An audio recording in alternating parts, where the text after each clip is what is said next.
ایک دن میں اپنی مجلس قضا میں بیٹھا ہوا تھا۔ میرے پاس ایک بڑھیا اور ایک جوان عورت آئی۔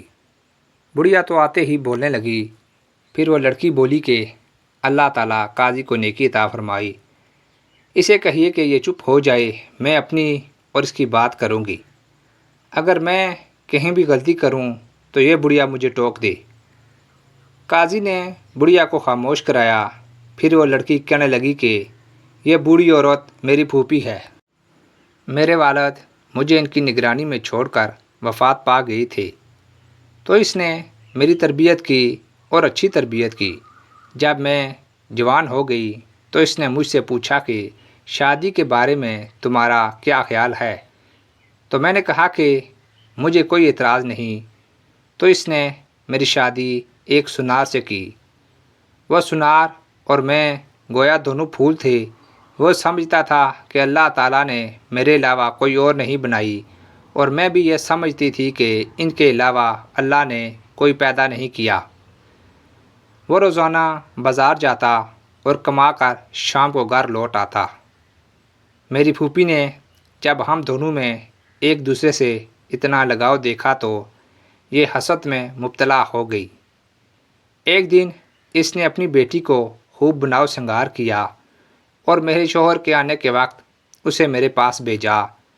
تو میرے شوہر کی جب اس پر نظر پڑی تو اس نے میری پھوپھی سے اس کا رشتہ مانگا۔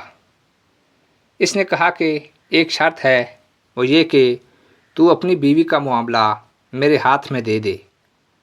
میرے شوہر نے کہا میں نے اس کا معاملہ تیرے سپرد کر دیا۔ تو پھوپھی نے کہا کہ میں نے اسے 3 طلاقیں دے دی۔ اس کے بعد پھوپھی نے اپنی بیٹی کا نکاح اس زرگر کے ساتھ کر دیا اور وہ اس کے ساتھ بھی اسی طرح رہنے لگا۔ صبح جاتا اور شام کو لوٹ آتا۔ جب میری عدت گزری تو میں نے اسے کہا پھوپھی جان، اگر آپ اجازت دیں تو میں آپ کا گھر چھوڑ کر کہیں اور منتقل ہو جاؤں۔ تو اس نے کہا ٹھیک ہے۔ تو میں دوسری جگہ منتقل ہو گئی۔ میری پھوپھی کا شوہر کافی عرصے سے غائب تھا۔ جب وہ واپس آیا تو اس نے میرا بھی پوچھا کہ وہ کہاں ہے۔ تو پھوپھی نے بتایا کہ اس کی شادی ہو گئی تھی، وہاں سے طلاق ہو گئی اور وہ دوسری جگہ رہ رہی ہے۔ تو اس نے کہا کہ اس پر جو مصیبت گزری ہے ہمیں اس کی تسلی کے لیے جانا چاہیے۔ مجھے اس کے آنے کی اطلاع ملی تو میں نے خوب بناؤ سنگار کیا اور اس کے سامنے آئی۔ اس نے مجھے سلام کیا اور میری اس مصیبت پر مجھے تسلی دی، اور پھر کہا کہ میری کچھ جوانی ابھی باقی ہے، اگر میں تجھ سے نکاح کر لوں تو تجھے اعتراض تو نہیں؟ میں نے کہا کہ مجھے اعتراض نہیں، لیکن پھوپھی کا معاملہ میرے سپرد کر دو۔ اس نے میرے سپرد کر دیا تو میں نے اسے 3 طلاقیں دے دی۔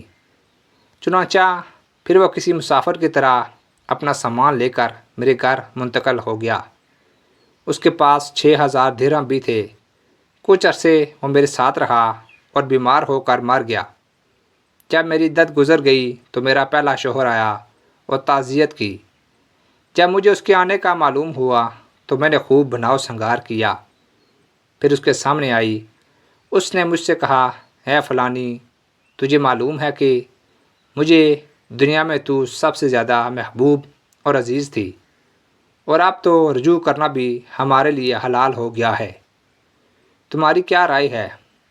تو میں نے کہا کہ مجھے کوئی اعتراض نہیں، مگر میری پھوپھی کی بیٹی کا یعنی تمہاری بیوی کا معاملہ میرے ہاتھ میں دے دو۔ تو اس نے اس کا معاملہ میرے ہاتھ میں دے دیا تو میں نے اسے 3 طلاقیں دے دی۔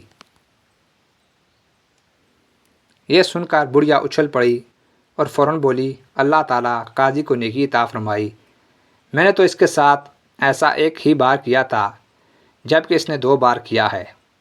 پھر قاضی عمر بن محمد ابی لیلہ نے کہا ایک کے بدلے ایک، اور ابتدا میں ظلم کرنے والا بڑا ظالم ہوتا ہے۔ چل اپنے گھر جا۔ سچ ہے جو دوسروں کے لیے گڑھا کھودتا ہے اس میں وہ خود گرتا ہے، لہٰذا ہر انسان کو چاہیے کہ وہ ظلم سے ہمیشہ پرہیز کرے اور اس واقعے سے عبرت پکڑنی چاہیے۔ اللہ تعالیٰ ہم سب کو سمجھ عطا فرمائے، آمین۔ یا رب العالمین۔